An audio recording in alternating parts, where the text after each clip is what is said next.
Well, Dominic, welcome into the Raw. Great to have you in here. The thing I laughed about here is that you asked if we could send you through the questions and the structure for the interview. We had to break the news that we actually don't really have one of those. it's We're just in for a chat. Yeah, but awesome to have you in here, mate. We want to hear the rugby league story, yours, but also that for the Deep South as well too. Firstly, I mean, tell us the role. So what's the official title? Development Officer, Southland Rugby League Development Officer. I've been in the role for about 14 months now, so yep, enjoying it. Good stuff. So that basically, you're it though, aren't you? Is that right? I'm the sole employee for Southland Rugby League. We obviously have a very hard-working board and volunteers, and I work in close with Southern Zone Rugby League, who have also development officers throughout the districts and some very helpful people up there. Yeah, good stuff. Tell us a little bit about what's going on right now. What are you? You're off season from a representative point of view? No, we're just ramping up our representative team. So we're going away to the One New Zealand Warriors 16s and 18s South Island tournament, which is in Oamaru in July. We're taking our 16 girls, our 16s boys, and our 18s boys to that tournament. And that'll be 2 days of actions. There'll be us, Southland, Otago, Odaki, West Coast, and Canterbury who will be at that tournament. So it'll be the best rugby league players throughout South Island coming together and competing. So it's a big development piece for our kids. And the stepping stone from that tournament is making the South Island Scorpions and also the South Island under-15 team that'll go on to play some high honour games and some concept matches against the Warriors up in Auckland. Would it be fair to say that it feels like there's more of these provincial tournaments now around the place, whether it's nines or not? Would that be the case? Is New Zealand Rugby sort of putting on more tournaments, or are they just more prominent now, do you think? I think probably a case of both. There's probably been tournaments, but they haven't been as much in the spotlight or as known as much, but districts around New Zealand are definitely doing their best job to grow the sport and to grow the sport. You introduce new tournaments and whatnot, so that's a lot of the reasons behind it. Yeah, I mean, obviously the one of late that stood out was when you had the Warriors Pathways trials down at Rugby Park, which popped down for a look, and you had Tony Iro there, the academy manager for the Warriors. Just tell us a bit about how that day came about and, I guess what you got out of it. Yeah, so that was the bottom of the South Warriors trials. The Warriors Pathways teams had done 2 trials throughout the South Island. They'd done one at the top in the Nelson and that region, then they came down and done one with us in our region. We had around 120 to 150 boys that trialled on the day, and that's just been through Southern Zone's partnership with NZ Warriors, so that's been a bit of work in progress throughout the last couple of years. 2 years ago, the Warriors introduced like an academy throughout the districts where they had some kids like doing like SNC and stuff behind the scenes to get them ready for these tournaments, and now they've just ramped it up by coming down and getting into the districts and getting a better look in on the athletes. Pretty good marketing pitch though, right? You put the War's name on it, and then what happens? Hundreds of kids turn up, yeah? Massively. I think that's a big part for growing the game, is obviously bringing that energy and that buzz to it, and having, being a 14-year-old kid watching the Warriors on the Saturday and then being in a very good place and then going to jump on at Rugby Park and chuck on a Warriors jersey. I feel like they've done a very good job for us helping grow the game, so very appreciative. So what does that pathway look like ultimately? Up and, I suppose their finished product is obviously part of the Warrior structures themselves, but talk us a little bit about how that sort of works. If some of these kids turned up and put their best foot forward, what does it look like going forward? So the pathway is you would come along and play like rep footy for your district. That would be Otago, Southland Rugby League or whatnot. You'd then go to either the Southern Zone 14s or 16s and 18s tournament. They're two separate tournaments, and you play at that. The move on from that is making the South Island Scorpions, who then compete at nationals against all of the other national districts. That's the premier youth tournament throughout New Zealand, and that tournament will have multiple NRL scouts and whatnot at it. That's where most of our kids get picked up, and then so like for example, we've had some kids at that Warriors trial that performed really well, and then they've been shoulder tapped to come into the Warriors Tier 1 Academy, so they'll do some Tuesday and Thursday strength and conditioning down at the Mike Pfeiffer gym centre at the OLT Stadium. That's probably the best place you want to be in Southland if you want to be like an athlete. It's a really good place down there, and they've got some really good trainers and committed coaches down there. So they're in there getting twice a week strength and conditioning, nutrition guidance to get them to the best condition for this July tournament, so that when they get to July they can put their best foot forward to make the Scorpions and then get to nationals. And once you're at nationals, you're on, like, that's the big stage, you're in front of everyone else, you're playing the best of the best, and that's when you need to perform in front of all of the scouts and everyone who's watching there. And we've had athletes who have done that, and then the year after had training trial deals up at the Warriors, where they went up there for a couple months and brushed shoulders with their teams. It's wicked. So how many have you actually been identified out of that? Can you say the number? Out of our bottom of the South Warriors trial that we just had, we've got 2 under-18 boys that are playing on a June 1st concept game, and we've also got 3 under-16 boys that are playing in a concept game on June the 21st up in Christchurch. I know, obviously, probably finalising some of these names, but I mean, one name that's already been out there is young Jackson Timaloa, who's he's an interesting one, isn't he? Because I understand he's only sort of picked up the sport about a year or so ago, and then captured a bit of interest from not just the Warriors but the Broncos as well. Can you tell us a bit about his story? Yeah, so Jackson started playing rugby league about 2 years ago. One of his first tournaments would have been the national campaign nines with Southland Rugby League. After that, he put in a lot of work and made the South Island under-15 team, who played a couple concept games against the Brisbane Broncos under-15 team.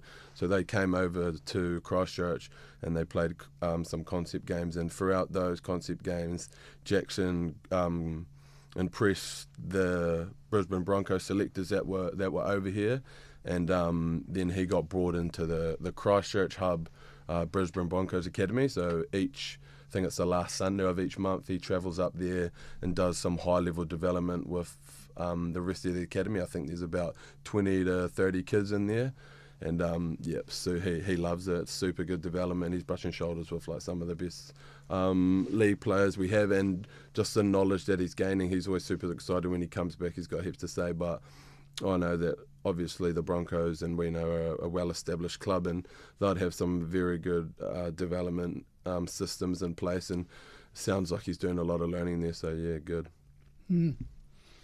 Unbelievable opportunity, right? It's massive. So this is the great thing, is that it's all about runs on the board. You can talk conceptually about pathways and all this sort of stuff right at a high level, but here's a great here's a great example of someone who's living it and breathing it. Yeah, exactly. And like you said, hasn't played the game for a massive amount of time, but just got stuck in and set his goals and is smashing them. Obviously, there's a lot of work in the background with kids like these. You don't just get to these places by not putting in the work, but yeah, most definitely.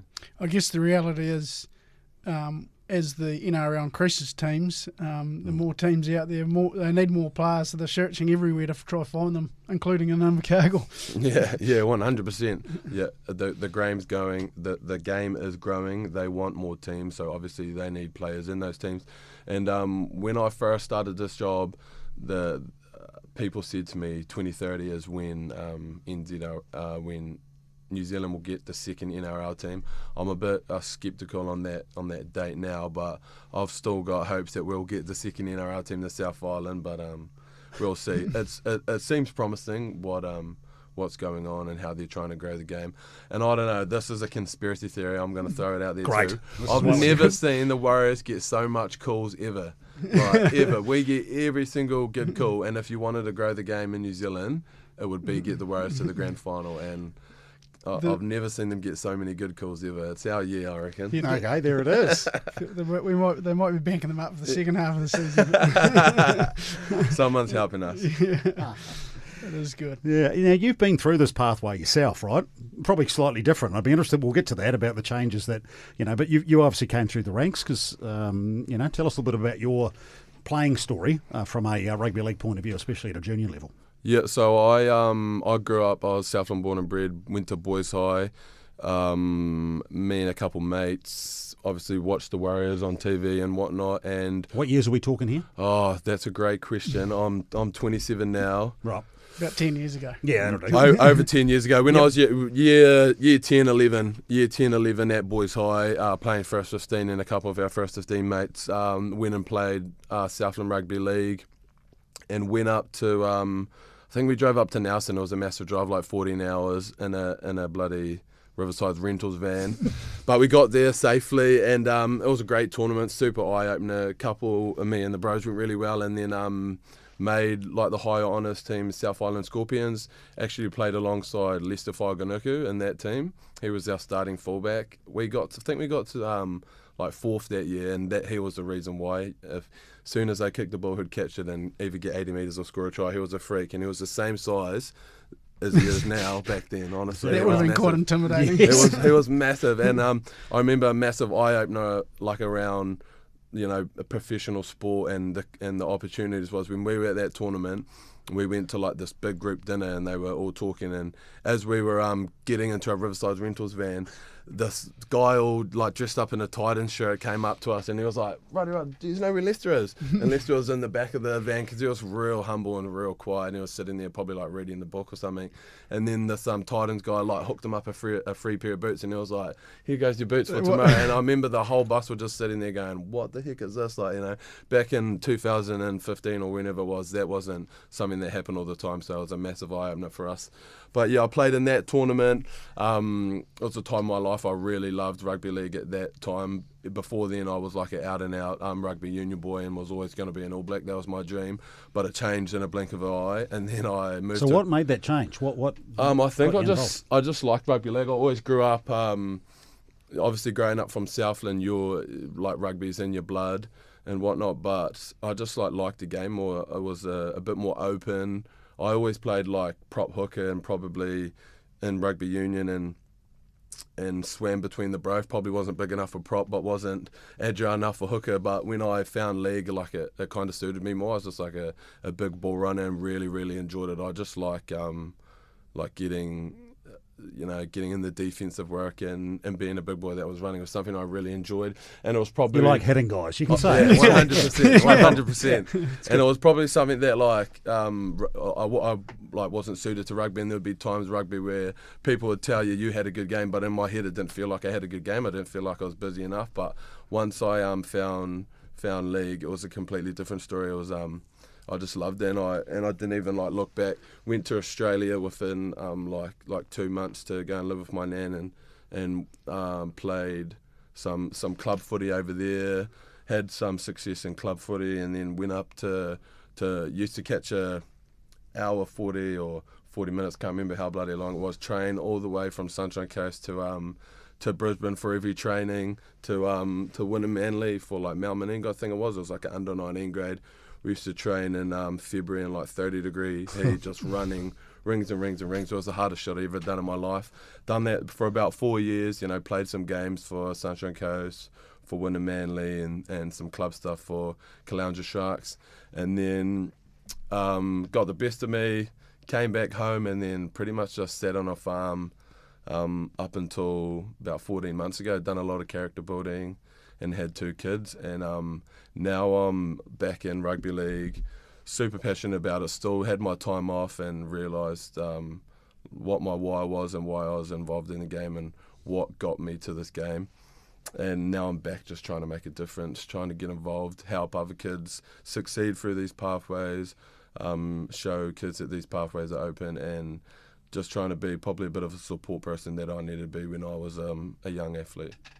Because I would hazard a guess, if you go back 10 years, if you wanted to make it a professional career, Australia was where you had to go, right? 100%. So it's more so that there's obviously a more structured, defined pathway now. Is that the big change you've seen in 10 years getting back into it? Yeah, 100%. Like when I played rugby league and went to those tournaments, we didn't have club stuff down here. We just had, you turned up to the club rooms, you're in the team, jump in a bus and you go play the tournament.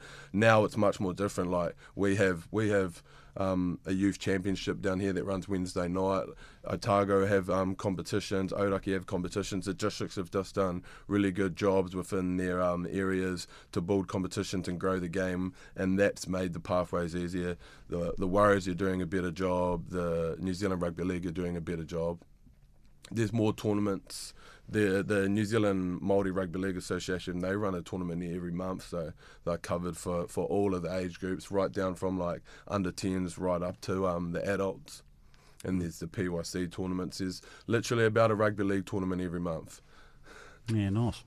So the first step in terms of getting into an NRL club would be at that, was it Harold Matthews? Is that under 17 level? Yeah, Howard Matts, yeah, correct. Is that's sort of the first step to get into an NRL club, I suppose? Yep, so Howard Matts is the first pathways grade. So we have the Warriors have a Howard Matts team, and you play in, I think it's like the New South Wales competition. Yeah. Queensland have their own version of it.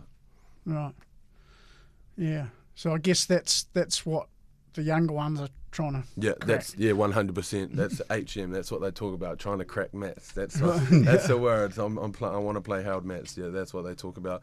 And I think there's about it's all the New South Wales clubs plus the the Warriors. And pre-COVID, the Warriors were doing really well in that, and then obviously COVID hit and that was that. And then they restarted their pathways last year. They done really well in the Harold Matts also too.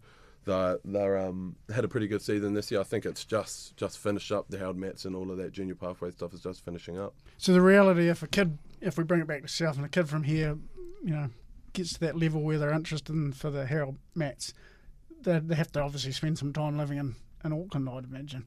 Most definitely. If you were to make the Harold Matts team in pathway systems, you would be spending some times up in Auckland. There would be some contract talks involved and some development stuff like that where those clubs would help you and your family out to get you there to obviously get to those trainings and whatnot. Yeah, good stuff. So on a local level, what are you seeing numbers wise? Talk to us a little bit about the heart of the game from a Southland District's perspective. Massive growth. So I can't remember off the top of my head, but over the last 24 months, over the last 12 months, around 24%. So I think when I first started, we had around like 700 kids, and just of last week we had 923. So done the numbers just after that Warriors trial. So yeah, we're definitely growing, and more competitions, more opportunities. We've always had kids that maybe wanted to play league, but they haven't been able to play league at the proper times of year as such.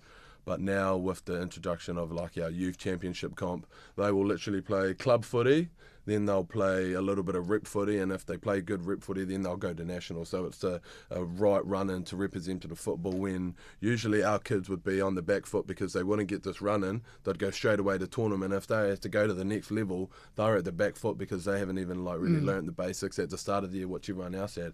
But now that's changed, so we've got the youth championship Wednesday night at Rugby Park, our 16s and 18s boys grade, so that should give them good development for that July tournament. And the beauty of the Wednesday night thing is that the kids can play rugby as well, because obviously there's naturally going to be a crossover between a lot of kids that play both sports as well. Yeah, 100%. So that was a big decision for us, putting it on Wednesday night so those kids can play both. We know a lot of like rugby union kids play league and want to play both, and we want them to be able to play both. So we introduced it. It's worked well. Obviously, a big thing for us is just like the load of kids. If you want to be playing like rugby league and rugby union, should you be going to every single training and every single game every week is a big question that I ask myself, because some of those kids are training Monday, training a Tuesday, playing a Wednesday, also training Wednesday, got a game on a Saturday, Thursday, Friday training. It does get a bit much, and that's a big thing for us, just making sure that the load of our kids, and we work closely with Rugby Southland to assure that the kids aren't overloading themselves, and then we've got concussion protocols and safety measures and whatnot to make sure that all our kids are safe. I think it's a really mature view on it too, right? Because a lot of the fact that you've decided to work alongside rugby and look at something that actually works from a player perspective as well too, because a lot of traditional sports, that's not necessarily their view, right? It's us or not. I guess, what is that? Is that, I won't say you're the little brother, because that's not kind. That's not, and that's less and less becoming the case. I'll give you the tip, which we might get to shortly. But the reality is, I guess you've got to be creative to be able to access the talent in a fashion like that as well too. But was that a big shift for the sport to actually make that call, or was it just the obvious one? For me, it was the obvious one. Was obviously a big shift for the sport, and it was a surprise to some people. Like, we've never had a midweek rugby league comp, so there was obviously some people that were eyes were opened by it. But you just have to be creative. We just need to give our kids more opportunity to play the game, to be able to develop in the game, to take the most of these opportunities. And if that's by introducing a Wednesday night comp, which is pretty much entry level, but that's how we get our new kids into it, and it's working for us. But 100%, just going back to being creative with your competitions. You can't have one on Saturday because it doesn't work. Everyone's playing rugby. How do we offer our kids a competition? We'll do it at our best stadium that we've got under lights on a Wednesday night. So I think it's worked out pretty well. It was the obvious answer for me, and it's been a bit of a pilot season. Probably what we envisioned hasn't 100% hit the wall, but there'll be learnings and there'll be some innovation, and then we'll come back better next year and for the future. Because it's not easy juggling the calendar, is it? I mean, and you see that even at a senior level, right? From a Rams point of view, your rep season is quite disconnected from your club footy, because it literally has to be. It's kind of around the club rugby season as well too, So it's not she's a juggling act, isn't it? Yeah, 100%. That has been like when I first started this job, never got to do a calendar. I came in on February. I was working off someone else's calendar, and it drove me nuts. And just to be completely honest with you, and I think I've done a lot of learnings off that calendar of like why, and there was a lot of stuff that happened that I just got some learnings off that. So when I was at the back end of 25 and I got to build my own calendar, I was just going off like a perfect world, and how do I get this to work in the best interest of Southland Rugby League? And that doesn't mean that I get Saturdays, and if I have to do Wednesday nights and do some creative things to get that, well, that's what I'll do. And it's definitely paying dividends now. Like, we've had a little bit of growth, so it's just being creative. And we come from Southland, a rugby stronghold. I have to be creative, I feel like. But it's a massive eye-opener. Like you said, we want to work together. We want to offer both sports and kids to be able to play both. At the moment, we've got a number of that first 15 team. I think I don't know how many boys. It must be like 5 or 6 boys in our under 18s team, and just an example of allowing them to play in both of our sports. For our under 18 squad, we only train on a Sundays. So those boys, they can be a part of the first 15 and really. This is the boys' high first 15. This is the boys' high first 15. Really knuckle down, because we all know that that's a massive commitment. That's a pinnacle sporting team in our district, and they want to succeed there. They want to go to boys' high and get their cap, but they also want to play league, and that's something that we want to support them in. If that's having one training a week, they're getting massive fitness and conditioning through their boys' high stuff. If we can have them on a Sunday when they're decently fresh, it works for us, and that's just like you said, some of those things that we've had to get creative on, but it's worked for us, so I think being creative is good. Because even at the Rams level, I think this season you're bringing in a real sort of short club comp before the Rams season to sort of bridge that gap a wee bit. Yeah, correct. Right? We are. So we had the summer comp for our men's stuff. That was a 6-week competition, and historically, or throughout the past 4 or 5 years, that would be it, and then would go into the national premiership competition as the Rams, and because if you don't get a club competition right before your rep competition, you've got some players that are severely underdone or whatnot, and that was maybe the opinion of some, and I thought it was a really good idea to bring in, and obviously so did some other people. It wasn't just my idea. There was some people in the community that were definitely behind this, and there was a lot of conversations around how we make this work, because rugby is the stronghold here. You can't just go drop a league comp at the end of a rugby season, e.g. finals and whatnot, and a lot of Southland rugby higher honours. So it was there was obviously some big conversations around it, but for me, I just felt like we had to get a shoulder season before our rep window, just to be able to pick the Rams. You've got a clear pathway for the Rams. You play in this competition, you can make the Rams. You've got clear development from that competition, and it's also a community piece. It's another time for our league community to get behind our clubs before they then go on to the rep fixtures, because you're more connected at club level, and it's a good build into the Rams. So that club comp would be in what, August? It will start August the 1st. Will be round one. It'll be 4 rounds. The last round will be straight final, so it'll just be 3 round robins, and then the 4th week will be a final, and then 4 weeks after that the Rams will be at the national tournament in Christchurch at Ngā And I understand that is a wee bit different to the Rams this year. Like previously you'd play week in, week out over a few weeks. Yeah. Were you just going to a tournament? Yeah, correct. So previously and historically, the Rams would play in the national premiership competition, which would be South Island competition, which would be like Canterbury last year, Wellington were in it, Otago, Odaki, and it would be like a 5-6 week competition, and the winner of that would then go up to Auckland and play the winner of the Auckland competition.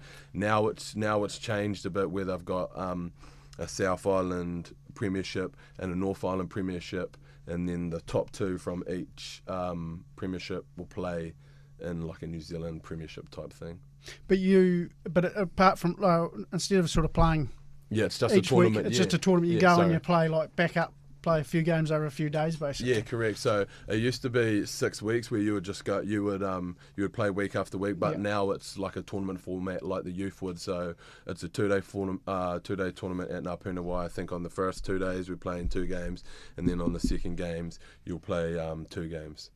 You have to look after your body. Yeah, most definitely. That was a massive chat for me and around my people that I work with, and just coaches in general. Like, I love to throw ideas out there, and it was good conversations around like what team you bring to a tournament when they're adults. Do you bring a big mobile team or a small agile team? So there was a lot of conversations about that, but I've got full confidence in our Rams coaching team that they'll do a good job selecting a good squad for that tournament. And could you be in a Rams jersey again this year? We'll see. Hopefully we'll see how that. Because you haven't got enough on your plate as it is. Yeah, exactly. I've already got the hierarchy telling me I shouldn't do it, but I'm only 27, so I'll ride that until. Fair enough. My son won't be able to remember. He's only 4. I need to get a couple more good years. There we go. Laying the pathway for the next generation. Yeah, exactly. If I quit now, he might not even remember me playing. That's right. That's what a development officer does. That's good stuff, mate. Yeah. Tell me about the women's game while we're here as well too, because we talk about the NRL. It's obviously a massive growth area for them as at that sort of level as well too, the WNRL or NRLW. Obviously massive. The NRL doing a massive job in that space, trying to grow that game. There's like some real cool initiatives. They've done a great job with the calendar and the timing of that event and whatnot. And the growth of the women's game down here is a massive focus for us. We had some really good girl athletes last year. Some from Aurora College and some from James Hargis and Girls High that have all moved over to Australia. There was about 5 or 6 of them, really good rugby league players, and they're playing for the Brisbane Tigers over there in the NRLW pathways.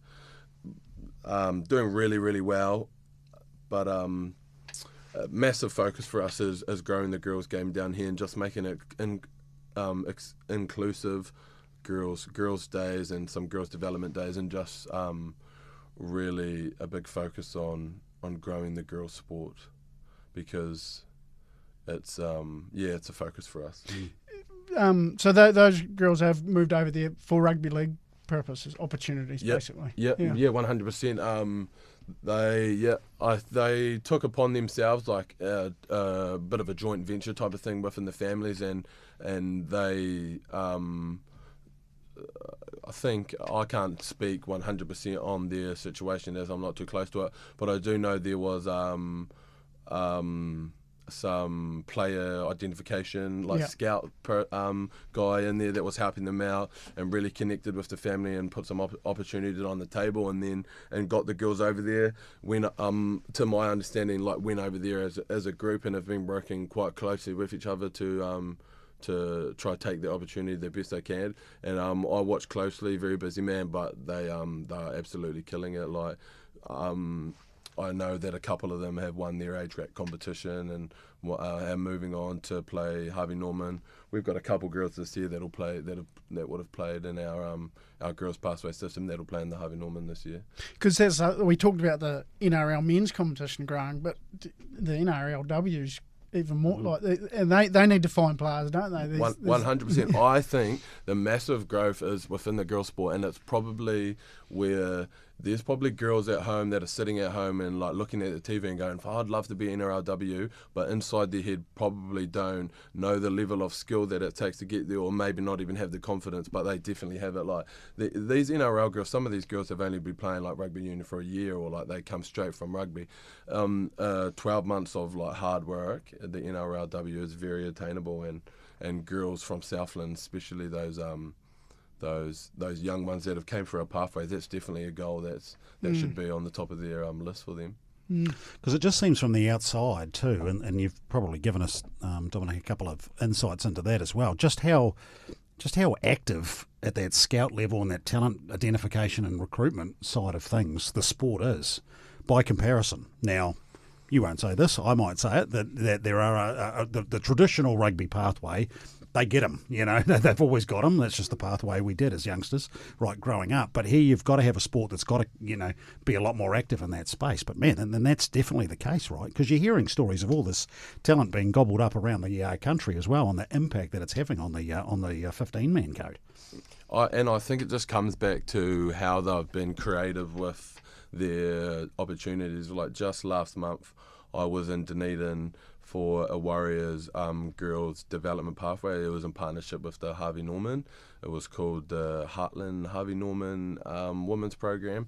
So they had, I think it was like 15 to 20 girls from Southland and Otago, aged 16 and 18, come together for 2 days, and they had Meli Hufanga and I can't remember the other NRLW player's name, come along, and they'd done some workshops, some strength and conditioning stuff. They'd done some field-based stuff. They had Rod Griffiths, the coach of the NRLW Warriors side there, and it was a wonderful day. And I think like stuff like that really opens up.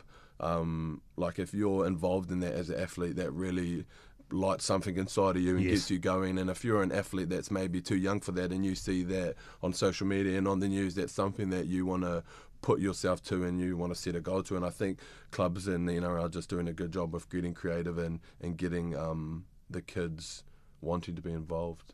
Well, I guess even we come back to that Warriors Trials Day that you had at Rugby Park. I mean, Tony Oro, who is the academy manager, for him to make the effort, and I went along and looked, and he was generally out there looking, wasn't he? Like they're not just sitting there in their offices in Auckland, they're actually out there hunting for these players, which, to Nick's point, is pretty active. Well, yeah, 100%. Like, I can't remember the last time we had, some Warriors people come down and watch our kids. I don't know if that's ever happened, but yeah, they're definitely active, and they want to be around these communities. They're not just here to have a look at our players. They're here. They ran a coaching workshop. They helped give us some tips and develop our coaches. So it's a win-win for everyone. It's good stuff, mate. So it's exciting times, right? Super. This is obviously, here we are, and we're yarning away when you won't even realise it 35 minutes later, but there's so much good stuff going on. It must, like, for someone that's obviously passionate as you are about the sport and have been, to be actually owning it and living it and driving it, geez, it's got to be a good time. No, when I first got this job, it was like a dream job thing.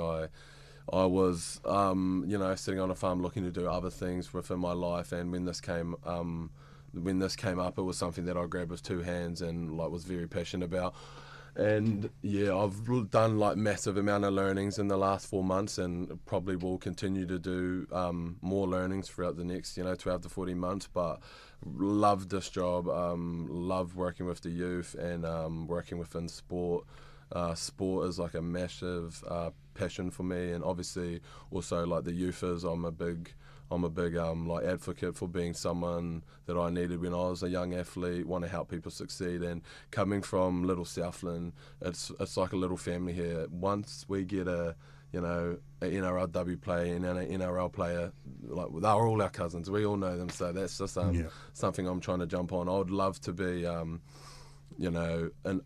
a bit older, retired in Queenstown, and I've got a lot of stories to tell about some players that are playing on the TV. That's my dream. Well, I guess that would be that would be the great thing, isn't it, for the sport down here? If you had someone, a Southlander, that's generally gone right through that pathway and made it to that NRL or NRLW level. Yeah, that will really tick the box and put the cherry on top. Like districts have had that too. Otago are about to get that really soon, so they've got a player, Mason Lomi Hindle. He came right through the pathways. He done some Warriors stuff last year, and now he's moved on to play for the Redcliffe Dolphins in their system. He'll play like him going all well. He'll play in around the next year or two.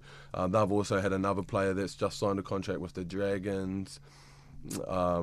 There's Griffin Neame, like from the West Coast. He started right throughout the pathway. So yeah, we've got some focus areas where we need to focus. But yeah, that's a big thing for us is to help a kid succeed his dream of the NRL. Well, I guess it just shows that other kids that it can be done as well. Yeah, 100%. It really sets that pathway in stone when you can see that kid from your city. It's like when Ethan de Groot made the All Blacks. I know that was massive for us. You could make the All Blacks from being a Southland, and we just want that.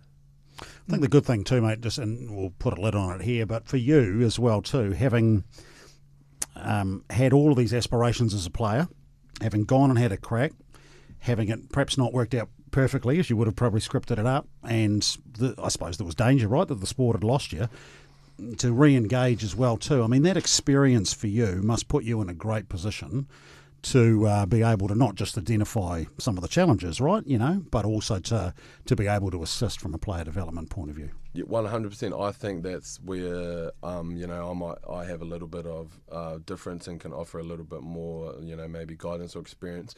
I've been down a lot of these pathways that these kids have been, a little bit different to what they're going through, but I've experienced, the goods and the bad. So a big thing for me is passing on what I know and what I know not to do to these kids that can better them, and if I can make a career out of it and feed my family doing it, it's pretty good. Mate, outstanding.